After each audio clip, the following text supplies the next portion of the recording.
Hi, hello po. Isang mapagpalang hapon sa inyong lahat. At welcome po sa Eric's Vlog. So, ngayon pong araw na ito ay pag-usapan po natin yung sinasabi ng mga netizen kahapon na mukhang nagkadayaan po doon sa top 5 doon po sa Miss Universe. At dahil po mukhang merong nag-post na ang Philippines po ay kasama, ay nung pangalawang pinost na po ay hindi na nakasama. So ang una pong pinost sa Miss Universe Facebook page, pag hindi ako nagkakamali, ay Australia, Puerto Rico, Nicaragua, Philippines at Colombia po. So yan pong limang yan ang top 5 na sinasabi doon sa unang pinost. So balit makailang minuto ang nakalipas ay naiba na po ang top 5 doon sa pinost. So nawala po yung Pilipinas. Ang nangyari po, nandun yung Australia, Puerto Rico, Nicaragua, and then yung pong Colombia. At ang pumalit po doon sa Philippines ay yung pong Thailand. So marami po ang nag-react. Kasama na po dyan yung mga judges po na, o yung isang judge pala na hindi siya makapaniwala ng bakit nagkagano. At sinabi pa niya doon na merong parang pagtatanong doon sa mga hurado, sa presenter. Meron pong picture ipapakita ko po sa inyo, na parang tila nagtataka. At ang sabi ng iba ay nagkamali daw po ng pagtawag at pinabayaan na pong maging ganon ang resulta.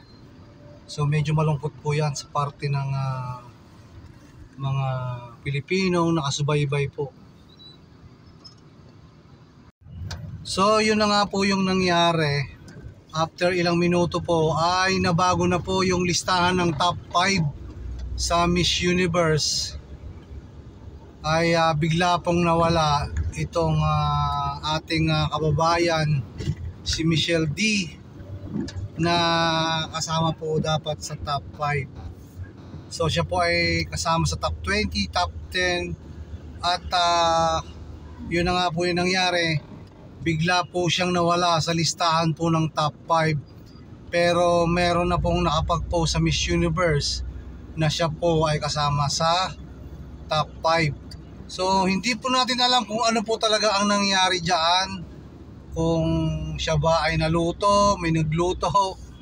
Ayan, so marami po tayong kababayan, even po yung mga celebrity ay nag-react po ng gusto.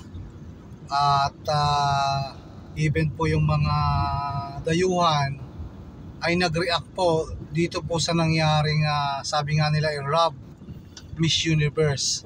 At meron pa nga nagsabi na kung hindi rin lang ayaw ipanalo ang Pilipinas, ay wag na lang daw isali. So yun po yung mga komento po ng ating mga kababayan doon po sa pangyayari pong yan.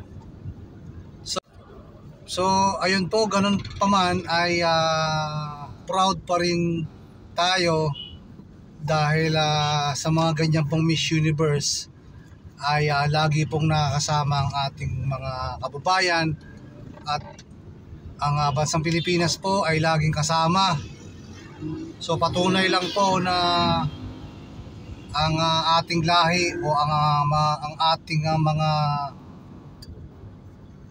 naggagandahang Pilipina ay lagi pong nananalo sa mga patimpalak po katulad po ng Miss Universe na yan. At mapapansin nyo rin po na halos ang mga nanalo po ay mga South American po, mga Puerto Rico, ano pa ba, Colombia. So yun lagi po ang nananalo. So yun po lagi yung nangyayari, na tayo po ay napapasama sa mga finalist po. At yan ay isang bagay na dapat nating ipagmalaki. At nadayaman, kumbaga sabi nga nila, o talagang hindi nakasama sa top 5, ay dapat ay maging proud pa rin tayo sa ating pambato na si Michelle D sa Miss Universe 2023. So yun po, yun po yung usap-usapan po. Maaaring hanggang ngayon ay pinag-uusapan pa yung mga bagay na yan. At hindi rin natin alam kung magkakaroon ba ng investigasyon dahil ho dyan sa pangyayaring yan, na dapat po ay walang mga pangyayaring ganyan. Kung talagang hindi kasama sa top 5, ay dapat po ay wala dapat lalabas na Philippines. Pero may lumabas pong Philippines yun po ang hindi maganda doon. At dapat po ay siguro ay maganda po ay magpaliwanag ng maayos, ipaliwanag sa atin kung bakit nangyari ho yung ganyang top 5 ay bigla pong nawala yung ating pambato sa Pilipinas. So yan lang po ang ating vlog for today. Isang mapagpalang hapon po sa inyong lahat, and mag-ingat po tayo and be safe. At ngayon ay malamig, kaya madali tayo magkaubo, magkasipon at trangkaso, kaya ingat-ingat po tayo mga kababayan. Lagi po tayo mag-ingat at be safe po sa lahat ng oras. And God bless po.